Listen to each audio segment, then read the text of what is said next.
Hello, Six Bike Garage viewers. This is my 1974 Yamaha RD200A.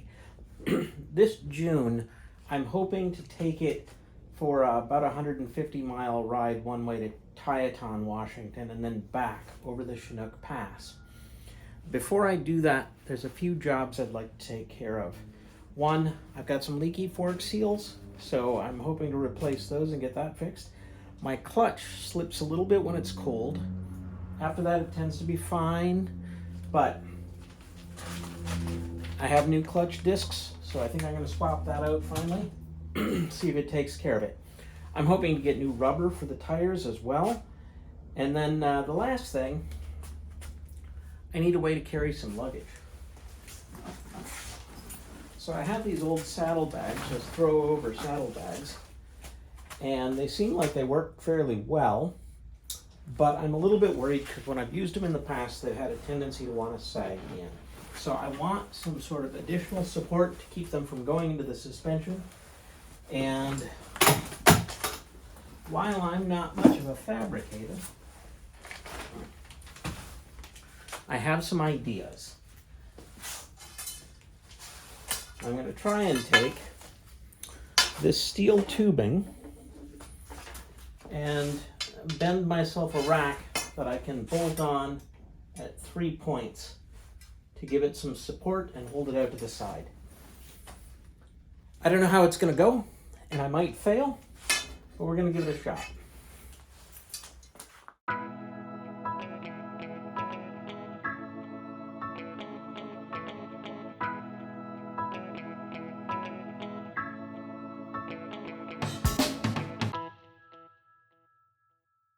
So today I'm going to be working on replacing the clutch discs and checking the springs. I have new springs on the way. I don't know if they're going to get here, and if these springs are fine, I'll reuse them. If these aren't, I'll wait for the other ones to get here. To get to the clutch, I just have to take off the kickstart lever.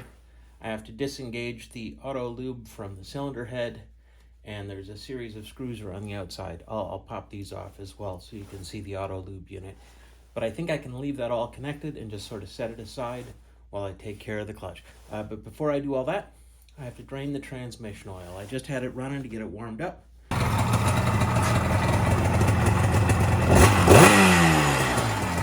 And that'll help the oil flow to drain it.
think to give myself a little more wiggle room, I'm going to disengage the tack and the oil pump so that I can get those wires out of the way. I realized I should have unhooked the other oil line from the other cylinder head, so I've done that now. And now I'm going to disengage the oil pump by rotating it to create slack, and then have to catch that right around and slide the barrel out. Okay. Don't think that fits through. I think I gotta take this fitting off to get it all the way out. I don't remember what's actually holding this on right now, so I'm gonna have to investigate that. But let me get the other parts off.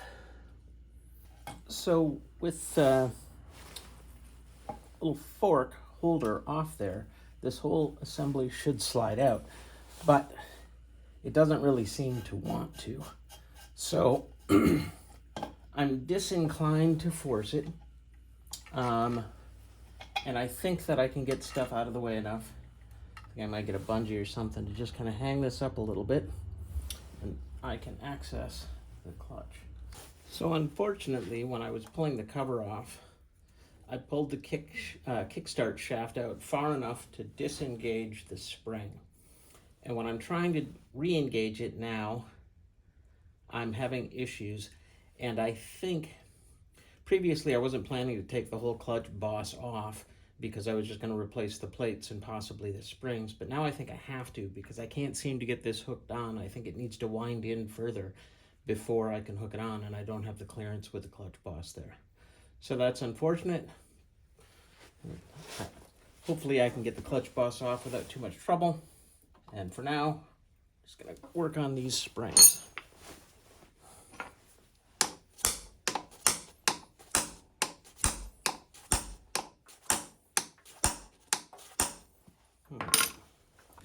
These screws are proving to be much tighter than I anticipated. More difficult to get off. I've hit them with a little bit of gas. That was the one I got hottest. I've got that one loose now. I'm going to try a couple of the others.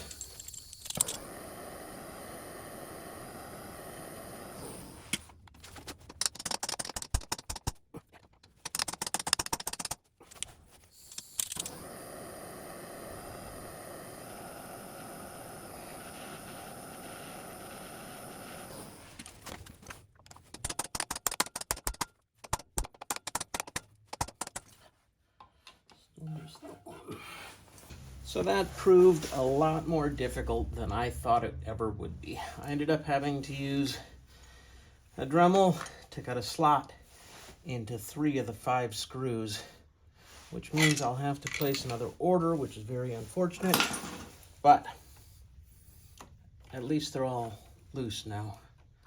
So I can get on with the job at hand. But I don't know why the straight slot impact seemed to work better, and maybe it's just because the points of contact are further apart, so it has a little bit greater moment arm.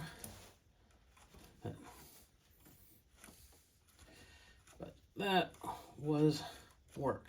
You can see the damage the head took there. So I've got to order new, and they're kind of special screws, so anyway, I'll take the rest of those out.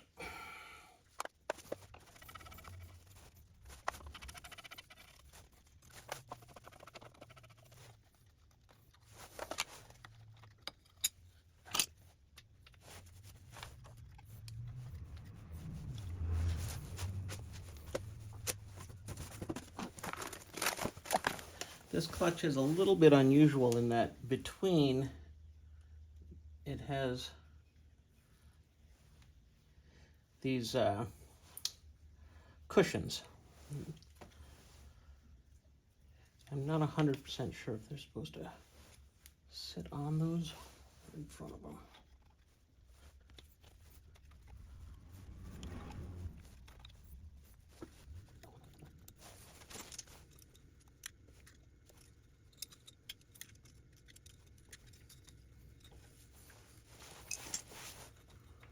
All right.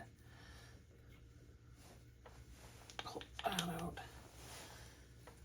Oh, now I have to pull the clutch boss off so that I can get the frickin' Kickstarter back on. I think that 10 years ago or whatever it was, let's see, it would have been 2010. So 15 years ago, when I last worked on this and put this back together, I think I screwed up.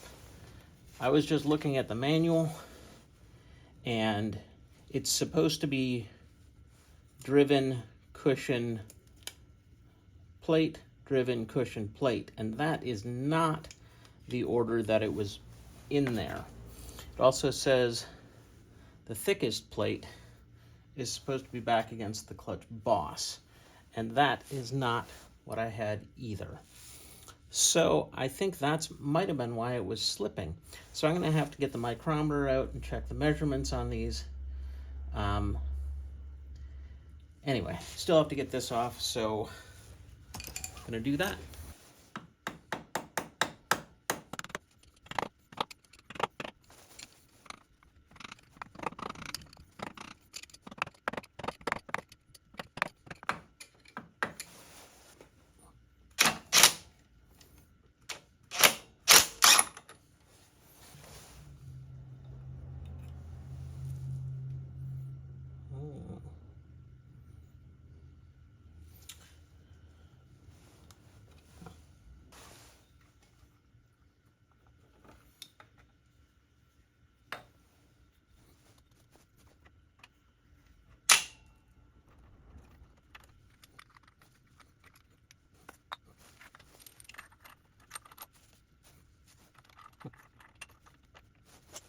All right, with that out of the way, I should be able to get this back on.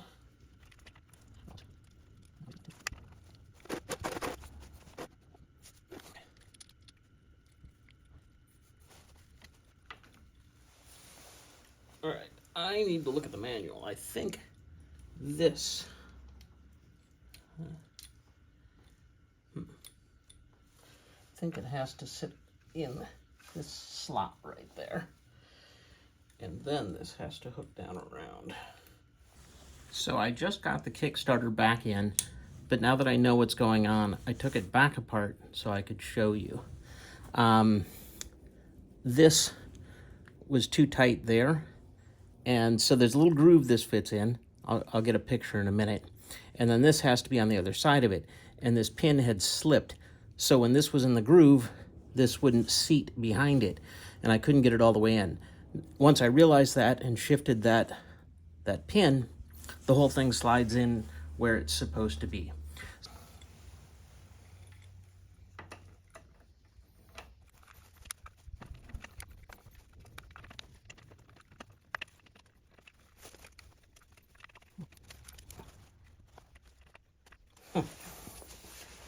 I moved my pin too far and now I can't get it to engage in the hole, so it's got to be closer than that.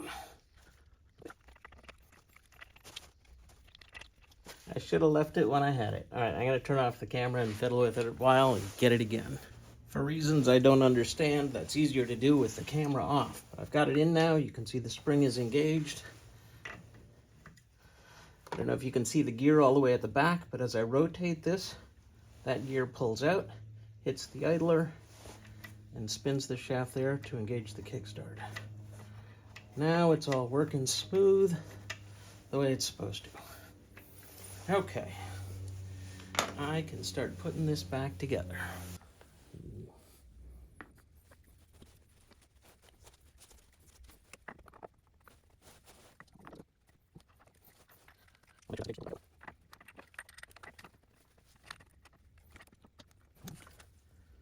Feels like it is.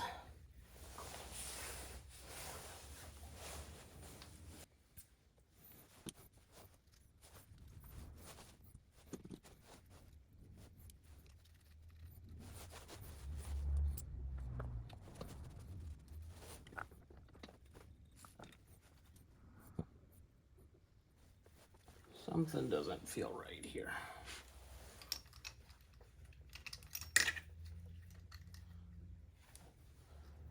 clutch basket's supposed to sit further back.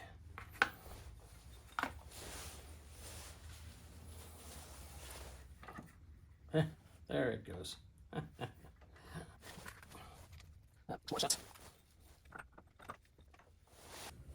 So I am going to have to order a couple of things. I'm going to need the new screws, like we said. I'm going to get online because I don't like this nut. It's coved out on one side, and the way it was assembled was this way. There's some sort of hash mark there. There's a corresponding one here. So that leads me to believe it should go on this way. But when it was on, the locking nut here, these little tabs that are supposed to engage the splines on the shaft there, had actually been riding up on it. So I'm going to get a new one of these. I'm going to get online and see if I can find somebody that can confirm that that's supposed to go on that way.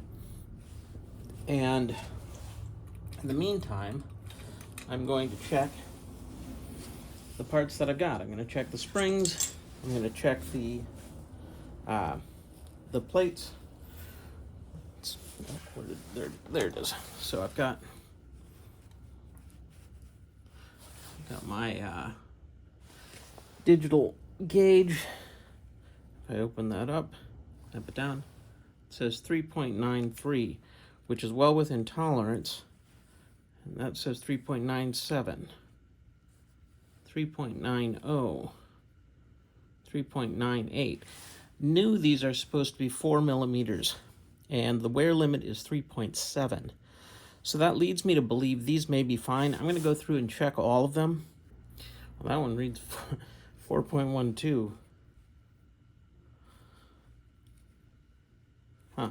So as I was measuring those, you saw that I got some readings that were greater than the 4 millimeter that they should be when they're new.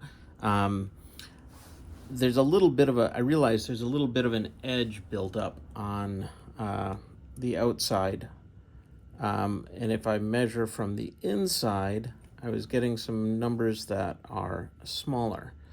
A lot of them are close enough to that 3.7 that I think I will just use my new clutch discs. And the new ones I've got are all coming in right at where they're supposed to be. I did notice that the new ones, this may have been a change in design over the years, but the tabs that slot into the basket are wider on these than they are these. It's not hugely significant, but I wonder if I'll feel that at all with the notchiness that's on there. I can confirm that my springs are out of spec too. You see that says 32.39. They are supposed to be 34 millimeters when they're new, and the wear limit is 33. So as you can see, the new springs are right where they need to be at approximately 34 millimeters.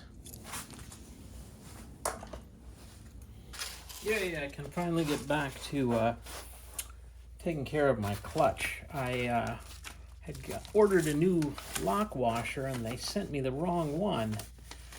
So I had to send it back, and now I finally have what appears to be the correct one. Hopefully it fits on there just fine. I had temporarily put stuff back together just so I had all the parts. So I'm going to get it all laid out and ready and start reassembling. I think I've got everything ready to go. I've been letting the new clutch friction plates soak in oil. I've got my driven discs, my cushions, my new springs, my new lock washer, the little ball bearing. I think I've got everything I need. So I'm going to start putting this thing back together. This is my new lock washer, and it just fits on the end of the splines right like that. And the nut, I did double check, and the coved portion does cover it, does go over the top. Just want to make sure it's not cross-threaded at all. So the book says that we want to do, it says 560 to 700 inch-pounds. 600 inch-pounds is the equivalent to 50 foot-pounds. So I'm going to go a little bit higher than 50. I'm going to call it like, I think I've got this set at 52 2 foot-pounds. And we're gonna run with that and see if I can get that to click. To do that, I've got it in gear. I'm just gonna hold the wheel.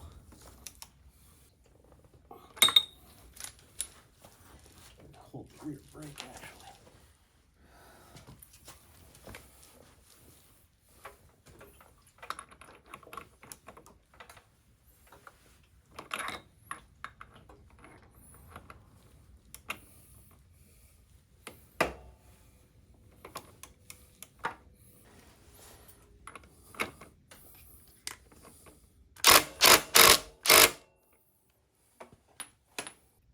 So I'm not sure how to tell if I've got that tight enough or not.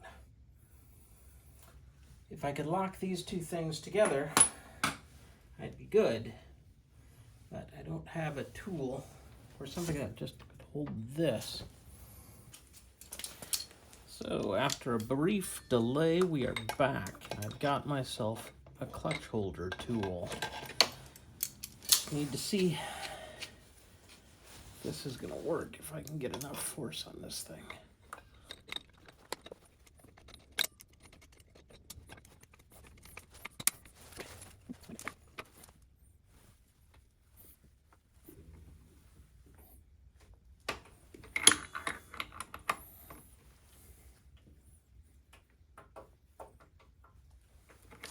Man, that feels tight.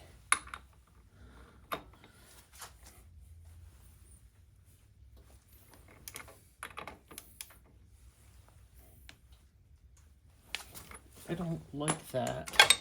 It does not feel right. It feels like it's moving too easy. That's disturbing. It doesn't look like it's actually getting any tighter on there. I really don't want to wreck something here. How can it be getting that tight?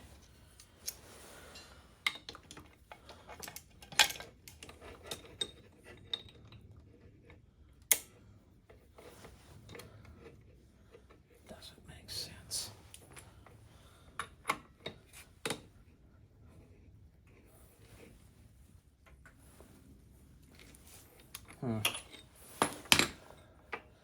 I'm gonna call that good. I don't like this. Just doesn't feel right. This all still feels good. So I can see that this went about that far around, but the relationship to the end here doesn't appear to have changed. It still appears to be pretty flush. So I'm gonna stop tightening it. It feels pretty damn tight to me. I'm gonna hope and pray that it's good. I don't know. Yeah. All right, I'm gonna set the lock washer, and I'm gonna call it good. I'm sure it's tighter than it was. You can see that I haven't got my nut on there, and I haven't bent down the lock washer yet. I knew it felt wrong, and I had to trust my gut. I was in denial for a little while, but eventually I got back out here and I zipped off the nut so I could have a look and try and figure out what was going on. And what I learned was that my nut was stripping out. I got some pieces of metal out of it. That's why it wasn't getting tighter even though it was turning. It looks like the threads on my shaft, my drive shaft, are good. I hope they're good. I have a new nut coming on, so that should be here soon. And then hopefully I can get it back together. But, you know, it was a bit of a blessing that I had to take the clutch basket off, and I found out that the washer was bad and that my nut was apparently not tight enough, because that could have left me stranded on the road. And now I'll make sure I've got it all fixed correctly. So we'll circle back on the Yamaha, you know, with a part 2 in the near future.